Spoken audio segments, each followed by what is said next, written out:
Puji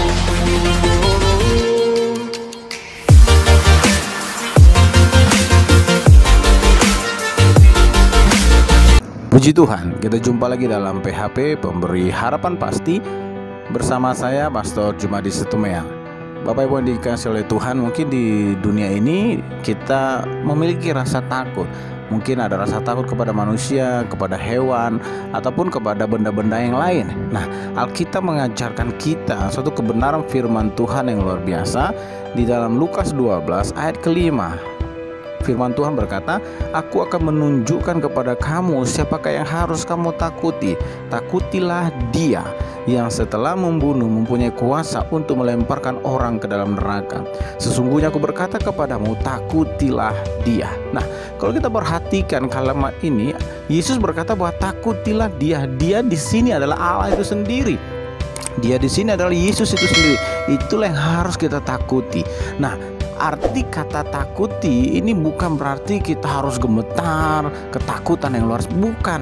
Kata takutilah Dia itu berbicara tentang adalah rasa hormat yang benar.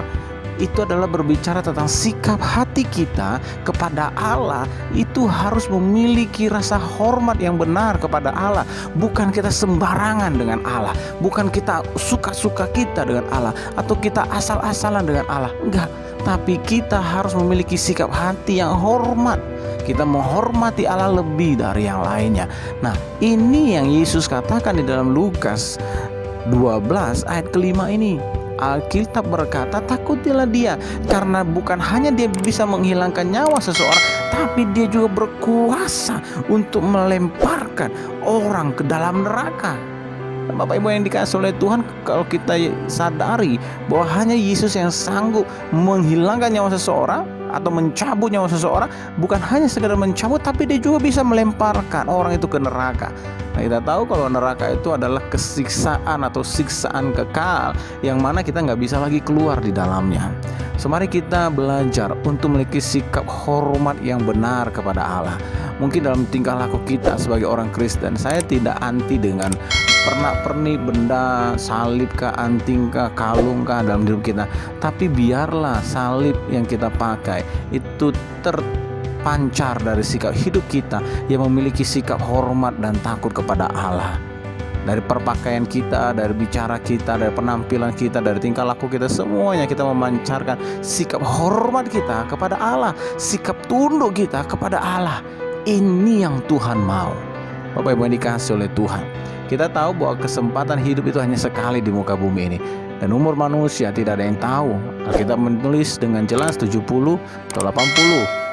Nah, ini menandakan bahwa setiap kita ada limit batas. Mari kita manfaatkan batas hidup waktu kita yang ada memang betul-betul untuk mempermuliakan Tuhan. Batas waktu yang Tuhan berikan bukan untuk kita senang-senang saja, tapi kita hidup untuk mempermuliakan Tuhan. Nah, saya percaya waktu kita fokus untuk mempermuliakan Tuhan dalam kehidupan kita, kita memiliki sikap hormat dan tunduk kepada Allah dengan benar. Bukan kita gemetar-gemetar ketakutan, tapi kita hormat, sikap hati yang benar kepada Allah. Saya percaya hidup kita akan sungguh-sungguh berkenan di hati Tuhan. Pada waktu hidup kita sungguh berkenan di hadapan Tuhan, maka kita percaya Yerusalem yang baru, surga itu adalah bagian kita. Kedamaian adalah bagian dalam kehidupan kita. Mari Bapak Ibu yang dikasihi oleh Tuhan, saya mendorong kita untuk kita sebelum mengakhiri tahun ini, kita percaya bahwa kita harus memiliki sikap hati yang benar, sikap hati yang hormat kepada Allah yang benar. Karena kita tahu batas umur manusia hanya Tuhan yang punya. Kadang 70 bahkan sampai 80, tapi kesusahannya itu adalah kemuliaannya. Mari kita belajar untuk kita memiliki sikap hati yang benar, tunduk dan takut kepada Allah, supaya Tuhan memberkati seluruh kehidupan kita. Mari kita berdoa. Bapa, terima kasih bahwa kebaikan-Mu dalam kehidupan kami. Izinkan kami memiliki sikap hati yang benar, yaitu sikap hati yang tunduk dan hormat kepada Allah yang hidup, supaya hidup kami boleh berkenan di hati Tuhan. Terima kasih Tuhan, demi nama Tuhan Yesus Kristus kami sudah berdoa dan bersyukur. Haleluya, amin. Tuhan Yesus memberkati.